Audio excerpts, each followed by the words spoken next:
Okay, welcome back after the break. Just before we went for our break, we looked at the introduction to Christology, and we are beginning our study of chapter 1, where we are looking at the trying to prove that Jesus is deity. So, how are we proving that Jesus is deity? What is the first thing that we are proving? That he is? That he is? How do we prove that he is God? No, what do we prove? To prove that he is God, what are we trying to prove? In the beginning, he was with God. He is pre-existence, yes. He is pre-existent, and to prove that he is pre-existent, which chapter or verses are we looking at? John chapter 1, verses 1 to 4. Now, Renate says, speaking is the very essence of God, and that is Jesus, the Word, who is inherent in God. Everything that is inherent in God is God. Therefore, Jesus is God. Well, I think what you're saying is partially right and has some of your phrases can be a little problematic, especially when you say that speaking is the very essence of God and that is Jesus. That is not quite accurate because God's essence is not speaking. God's essence is basically his being, his nature, or who God is.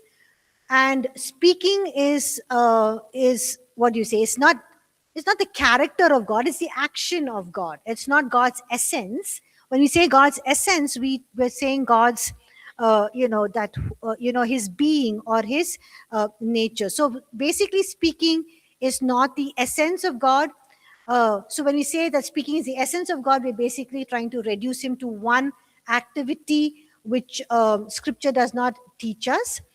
Yes, when we say that the Logos means in the context that it was there during the New Testament time when John was writing, Logos means word, speech, reason, a guiding principle. We're not saying that Jesus is speech, his word, his guiding principle. That is something that you should not be saying. That was the understanding of the word logos or logia. But when John is using that word logos, he's using it because it had a significance, it had a meaning, but he brings out a deeper significance, he brings out a richer meaning. He's saying, hey, this logos is not just a speech, it's not just a reason, it's not just a guiding principle, but this logos is a person, right? And this logos was with God. The logos is God. So when he's talking about logos, he's not just talking about mere speech or sound or God talking. Logos refers to God expressing himself, or God revealing himself, or God making himself known. So this logos is not just an principle, is not just a speech, it's not just a guiding reason, but this logos is a person, and this logos made himself manifest so that when he spoke, when he did things, he could reveal who God is, he could express who God is, and this is God himself making himself known in ways that we can perceive and understand and see when he came down to this earth. Okay. So Jesus, the Word, was somebody who perfectly revealed who God is because he is God, and he makes the invisible God known to us. That is what John writes in John chapter 1, verse 18. Okay.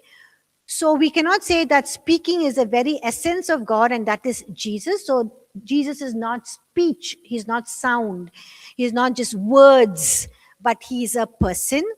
And the word who is inherent in God, everything that is inherent in God is God. Everything that is inherent in God is God. That means we're not saying that Jesus was in God. He was with God. He's not in God, but he is a separate entity by himself, a separate person in himself. So inherent means something that, is something that comes naturally to somebody, something that's part of his nature. something that cannot be separate. So that we can't say that everything that is inherent in God is God, and so Jesus is God. No, we can't say that. Jesus is God. He is a separate entity in God. He is with God. He is not just in God. So I hope that helped, Renate. That was quite profound statements you had written. Yeah, but it was good thinking. Oh, okay. What is the meaning of POV? Point of view, Point ma'am. of view. Okay, point of view based on my discussion with a Muslim to explain that they explain the existence of Jesus. Okay. Yeah, but you need to be very careful because Jesus is not just speech, word, or the Son. He's God Himself. Okay. Okay, so anyone has any other questions? That was good. Any questions? Any thoughts? Any doubts? Anything that you didn't understand? You need more clarity? Or it's all going above the head? No? Yes. Okay. I use the word for same being. Yes, homoousios. HOMOOUSIS.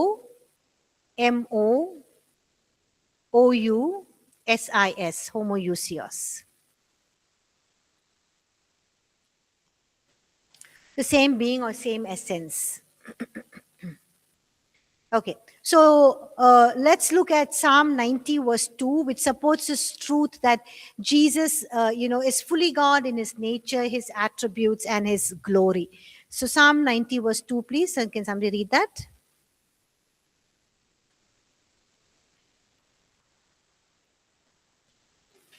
Yes, ma'am, I'll read. Before the mountains were brought forth, or ever you had formed the earth and the world, even from everlasting to everlasting, you are God. Amen. So this verse supports the truth that God exists from where? What does it say there? Everlasting. Everlasting to everlasting, you are God. That means God is not, when we say everlasting to everlasting, you are God, what does that mean? No beginning, no end, ma'am. No Alpha beginning, and no end. Omega. Yeah. He's not limited by time, right? So therefore, when John says the word was God, he's saying that the word shares the same eternal nature as God. So Jesus existed in eternity past and he will exist in eternity future. Okay? Jesus existed in eternity past, he will exist in eternity future. Okay? So we looked at 3 attributes. What is the 4th one? In him was life. Very interesting. Now, John tells us something very important about the word. And what does he say? What does he say? Come on, what does he say? In him was life. Yes, life is found in whom? In Jesus, right? What is the Greek word for life? Zoe, yes. So Zoe in the New Testament can mean or refer to 2 different things. One, it can mean spiritual life or eternal life. Okay. So if you're reading a Greek Bible, then you can understand. But if you're reading the English Bible, it just says life. But you will have to look at it in the context and see whether it's talking about spiritual life or whether it's talking about eternal life. So here it says, the life that comes from God Himself, or the life that God has in Himself, is the life that Jesus has. Okay, so if you look at John chapter 5 verse 26, this explains to us very clearly. So read John chapter 5 verse 26. Can somebody read that, please? Please use the mic.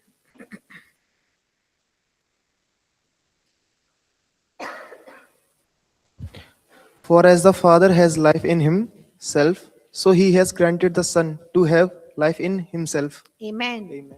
So as the Father has life in Himself, He has also granted the Son to have, it doesn't just say life and stop, but what does it say? In himself. Yes. That means what? That means Jesus did not receive life from another source. Do we receive life from another source? Do we receive life from another source? Yes. Right? Yeah. Just like the Father does not receive life from another source, Jesus has life in himself. That means God is self existent. Okay? He does not, when we say self existent, means what? When we say God is self existent, means what do we mean? No one created him. It doesn't depend upon food, meat, ice creams, chocolates, sleep, oxygen. It doesn't depend on any of these things to continue living. So it does not depend on anything or anyone to continue living.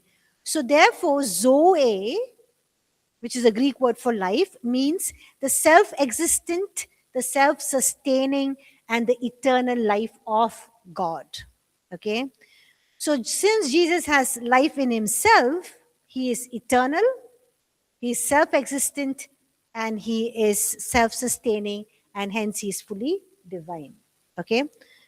And we read in the Bible that Jesus does not only possess life in himself, he is what? He is what? Life. Yes. Where do we read that? John chapter 14, 14:6. verse 6. Yes. Jesus says, I am the way, the truth, and the life. No one comes to the Father except through me. Okay. So this means that the eternal life is not merely something that Jesus gives, it's something that is found in him. Okay. And when we know him, it is to have life. All of you with me? Yes. So after presenting these 4 attributes of the Logos in John chapter 1, what are the 4 attributes? In the beginning was the Word. The Word was with God. The Word was God. In him was life. Okay.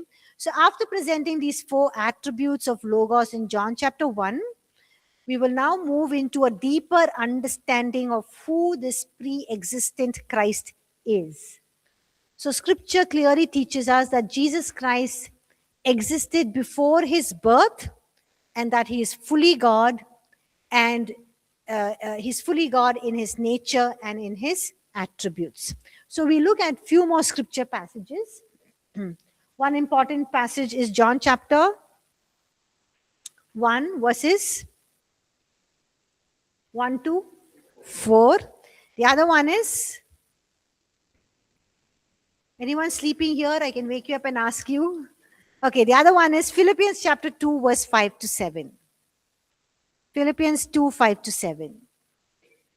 Anyone likes to read that, please? Philippians chapter 2 verses 5 to 7. Yes, ma'am. Hmm. Let this mind be in you, which was also in Christ Jesus, who being in the form of God, did not consider it robbery to be equal with God, but made himself of no reputation, taking the form of bondservant and coming in the likeness of men. And being found in appearance as a man, he humbled himself and became obedient to the point of death, even the death of the cross. Therefore, God also has highly exalted him and given him the name which is above every name. Amen. Amen. So we will be studying this. It's a very important scripture passage, theologically a very important scripture passage. We'll be studying this in greater detail in a few chapters after this. But here we'll just look at a few points. So this passage basically gives us several important truths about Christ before he became a human being. Okay. So Paul is telling us that Jesus was, what is the first thing he tells us? Who was Jesus before he became human? What's the first thing?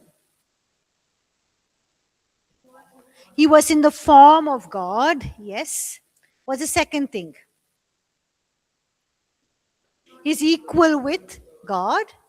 And third one, in the likeness of God. Okay. He chose to humble himself and become human. Okay. So here, these points clearly point out to Christ's existence even before his incarnation. Now, what does the word or the phrase form of God mean? Form of God.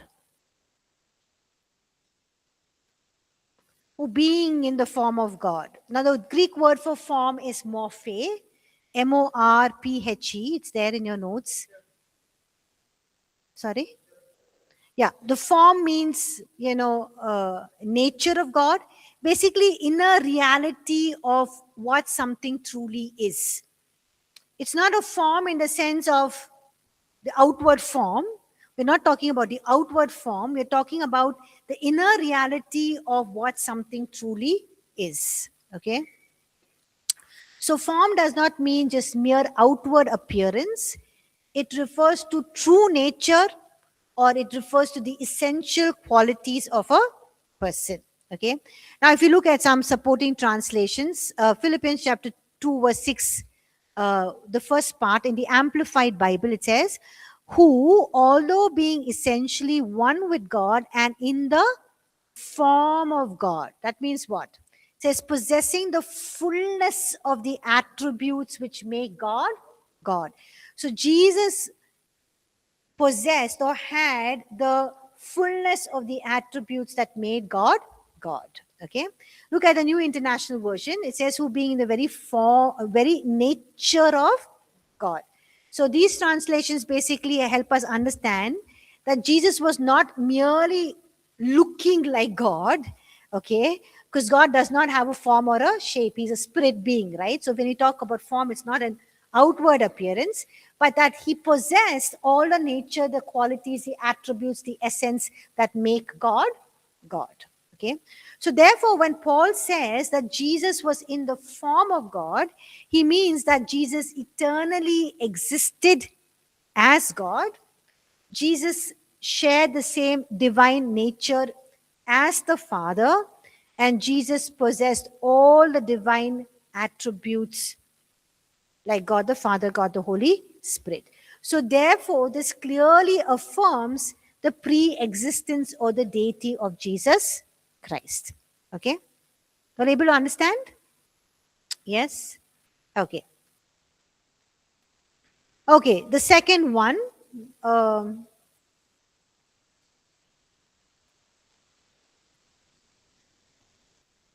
we will be looking at is that he was always there, that he is self-existent.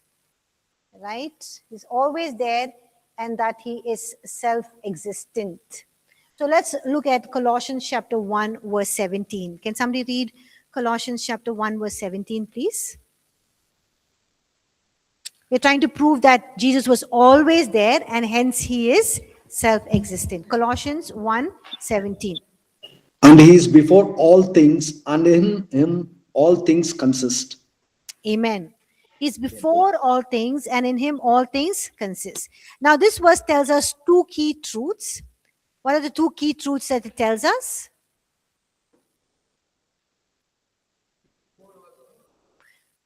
Jesus existed before all created things. And second one?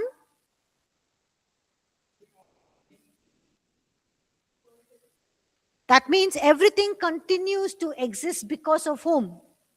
Because Jesus. So this verse tells us two key truths. One is that Jesus existed before all created things.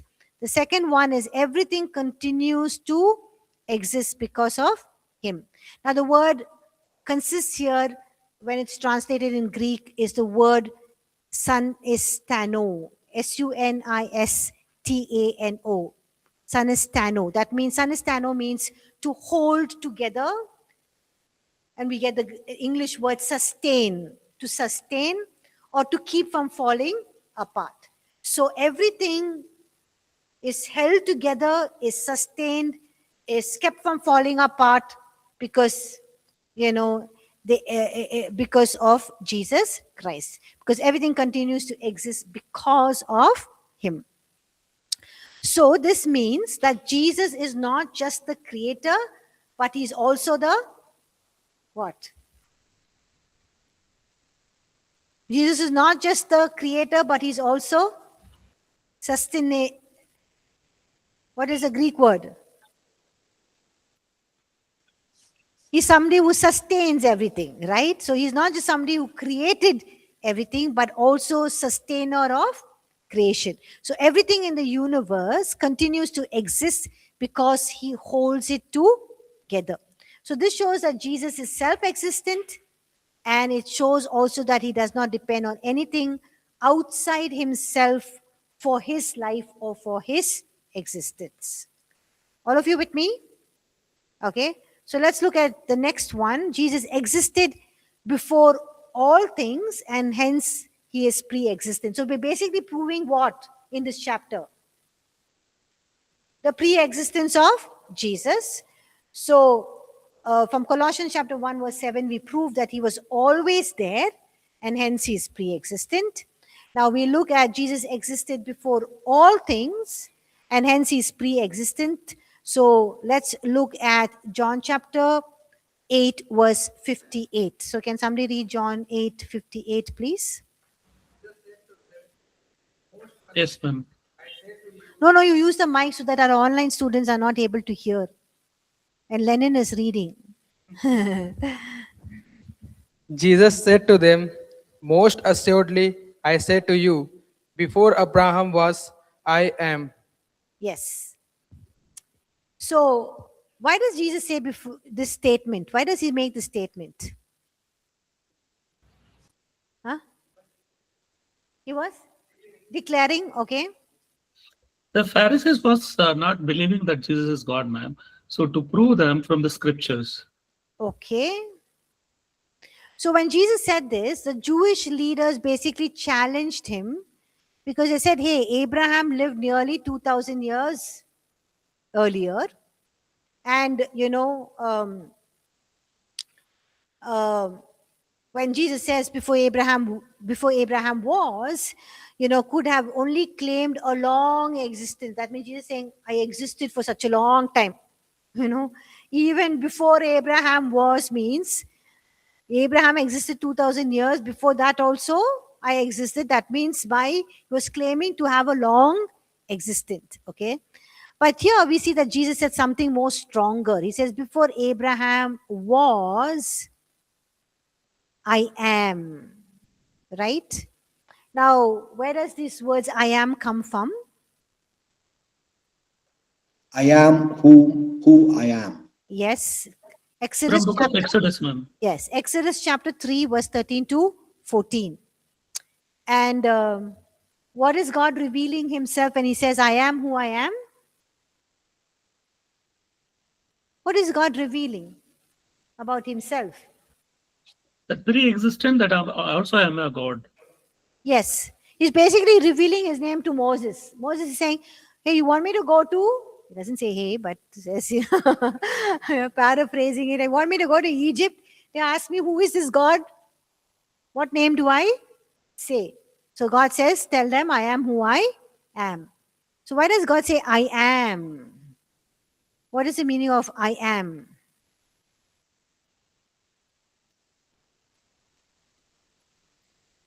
I am basically means somebody who is self-existent, self-sustained, no beginning, eternal, no beginning, no end.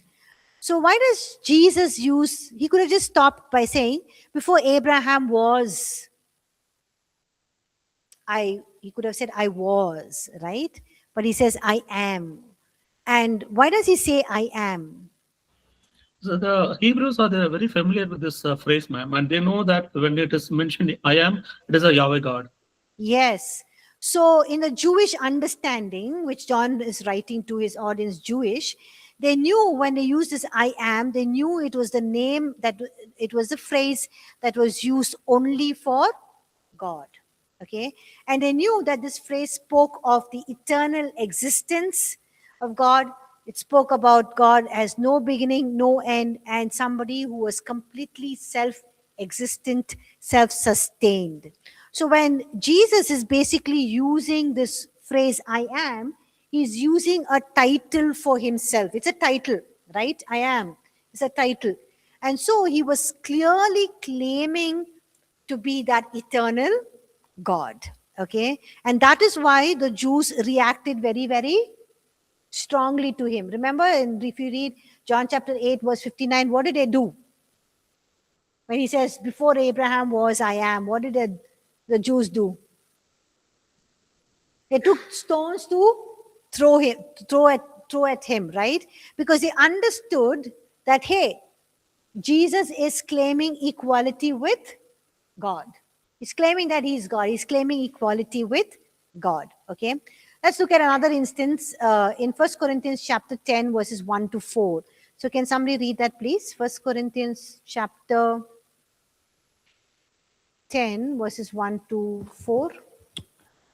Moreover, brethren, I do not want you to be unaware that all our fathers were under the cloud, all passed through the sea, all were baptized into Moses in the cloud and in the sea. All ate the same spiritual food, and all drank the same spiritual drink, for they drank of the spiritual rock that followed them, and that rock was Christ. Amen. So why are we looking at all of these scripture passages? To prove what? To prove Jesus it. is God. Yes, so prove that he is God.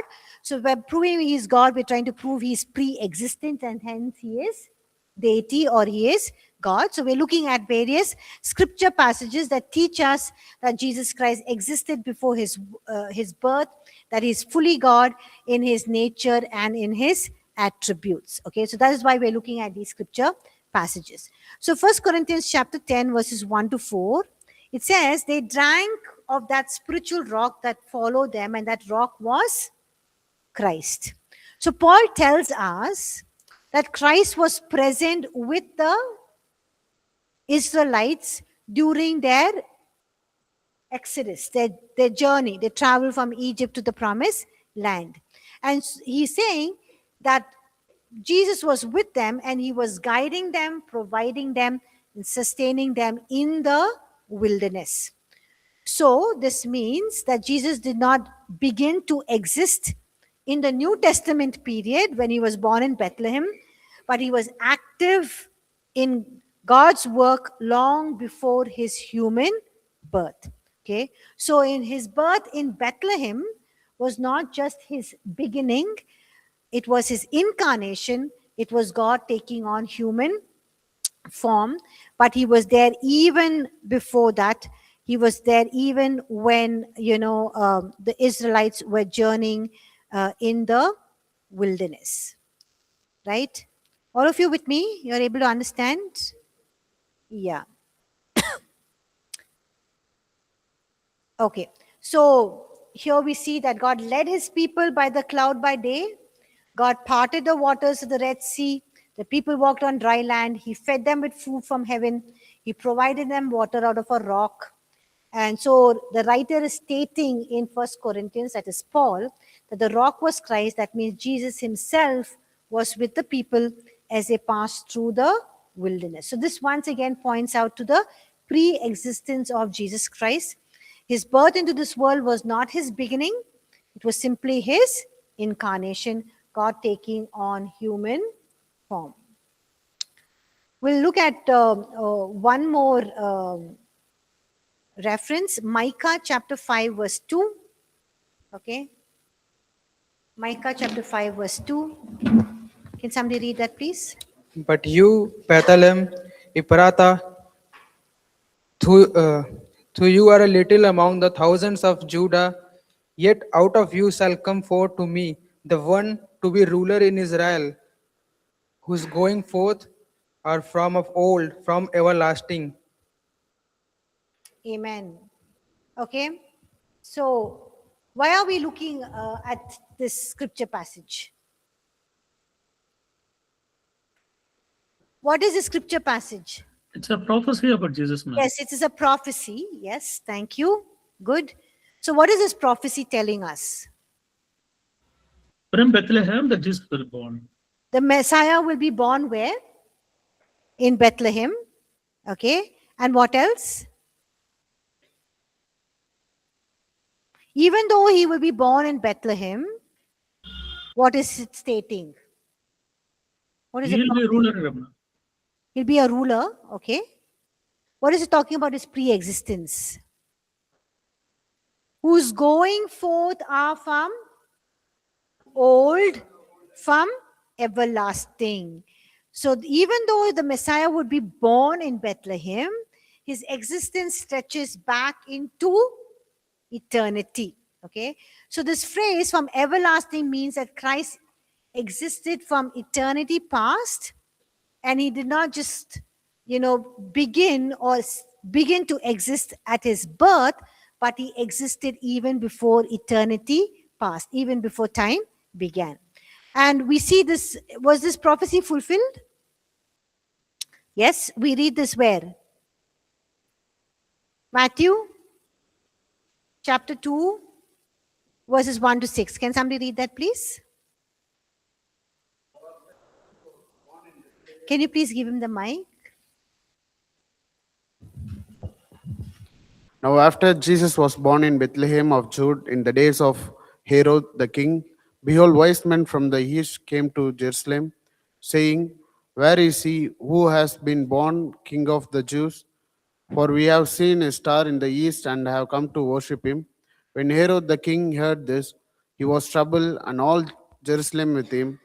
And when he had gathered all the chief priests and scribes of the people together, he inquired of them where the Christ was to be born.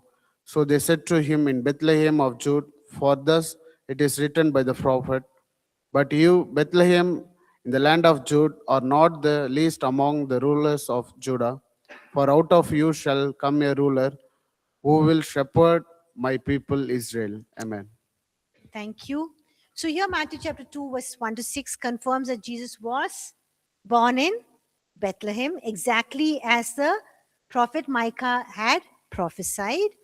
And the Jewish priests and the scribes knew this prophecy very, very well. And they identified that Bethlehem would be the birthplace of the Messiah. And Jesus fulfilled this prophecy perfectly. Okay. So all of these scripture passages that we looked at, right, is basically telling us that Jesus Christ existed even before creation. He is fully God in his nature and attributes. He is self-existent and he is eternal. And his birth was not just his beginning, but his incarnation, right? Very, very important.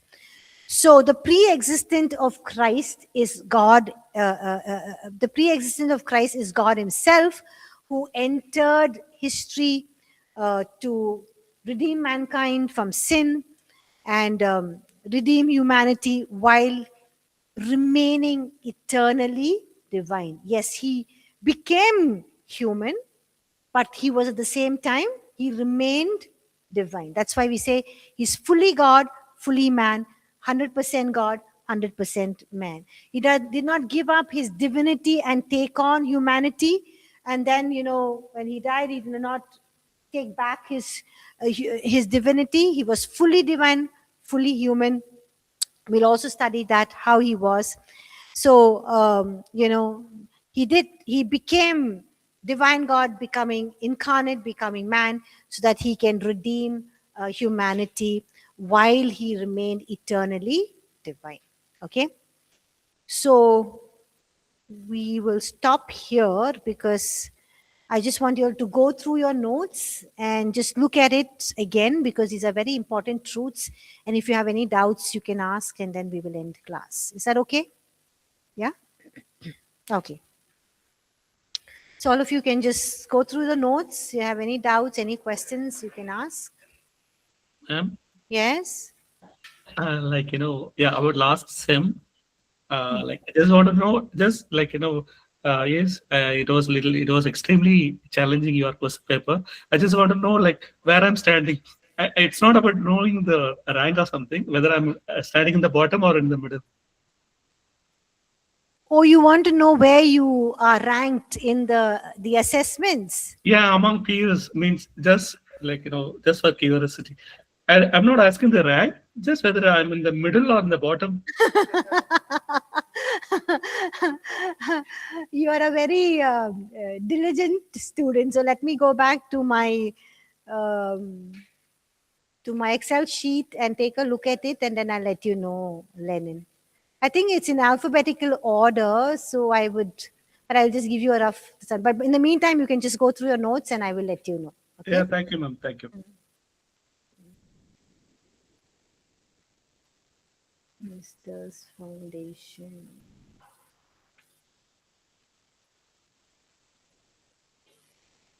Lenin.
So, Lennon, do you want me to post it personally to you, or you want me to share it here? You can post it personally, ma'am. Okay, so there were 78 students and you ranked 25th. Good job. Thank you, ma'am.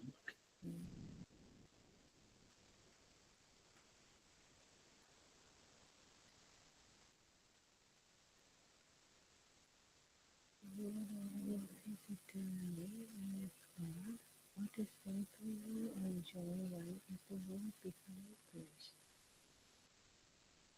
The word itself. Therefore speaking results in human flesh, not in the production of the word. According to the word and temple according to his humanity.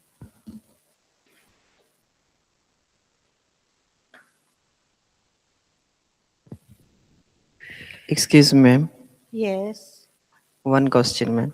Yes. Ma'am, why not mentioned Jesus' childhood and Sorry, why is it mentioned? not mentioned, ma'am? Why is it not mentioned? What? Jesus' childhood and teenagers Oh, in why is Bible. it not mentioned, his childhood and teenage? In Bible. Do you have any thoughts on why it's not mentioned? Yeah, ma'am, that's the problem.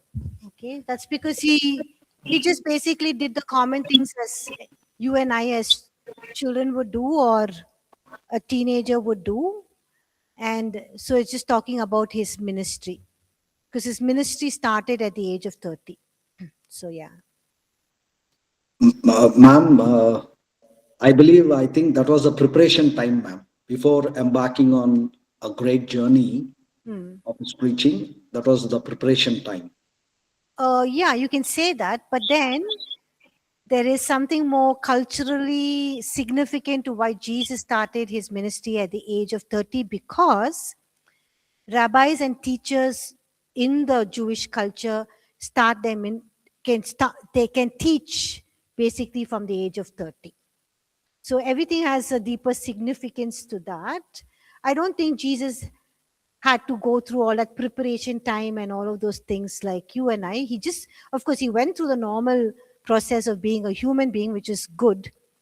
But specifically at the age of 30, why he had to wait for 30 was because Jewish rabbis or teachers can teach only from the age of 30. Yes, you had a question?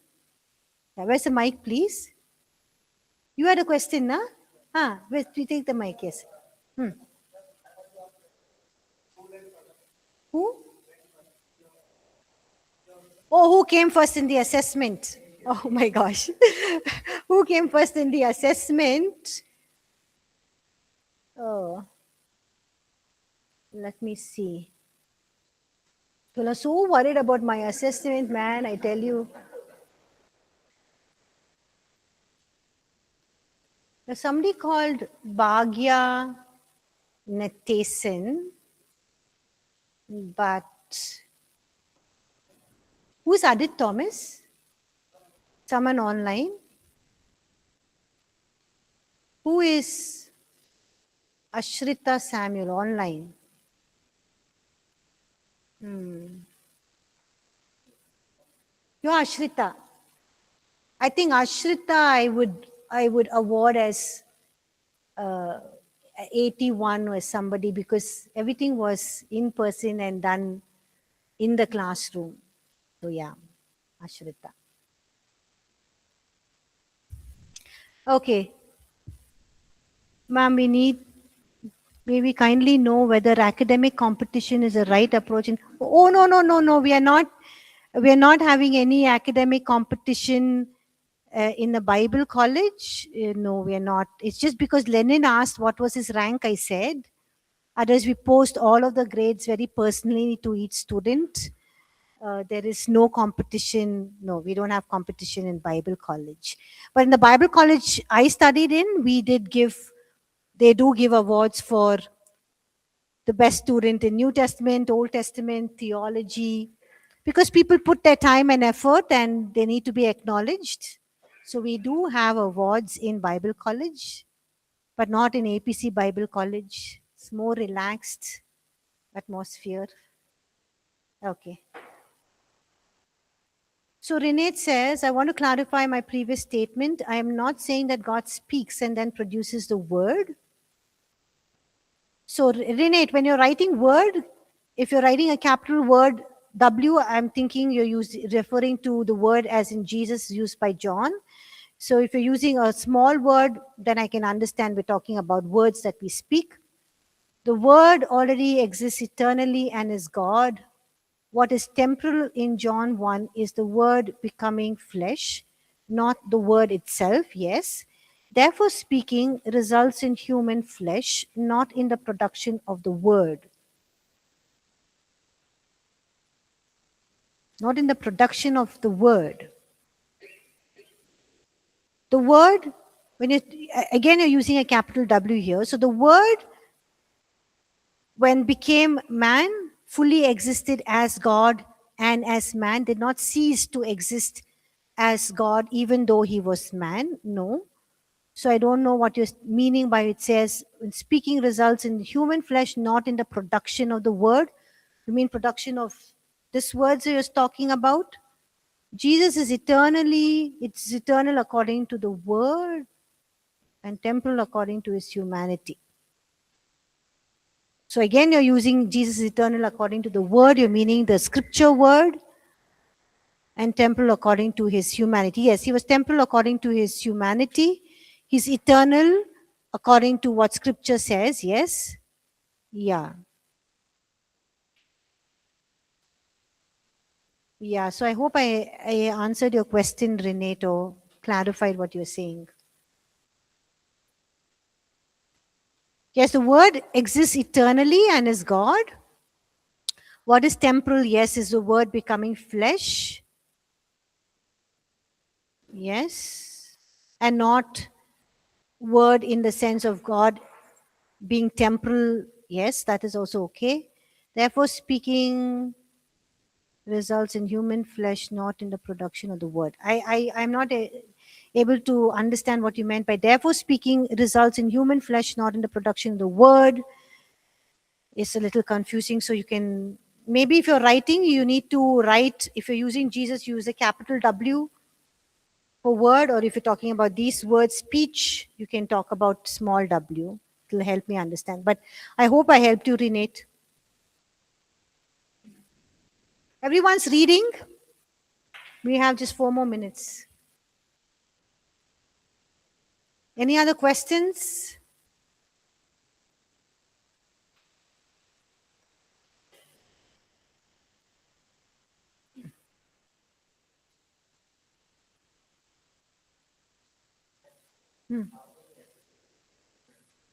Oh, I've written on the Google Classroom and posted it. I think there are 3 or 4. Please read my welcome note. I take a lot of time and effort to write. Please read the course introduction. Please take some time. And also, all the details are given there. It's good. So yeah, you will have 3 assessments, chapters 1 to 4, 30% of the final grade, 5 to 8, 30% of the final grade, and 9 to 13, chapters 9 to 13, 40%. So it's going to be a grilling thing. So please listen up and read, and yeah. These are important truths. Okay, we'll end class if no one has any other questions. Right? Okay, thank you all for joining today's class. I hope it was helpful.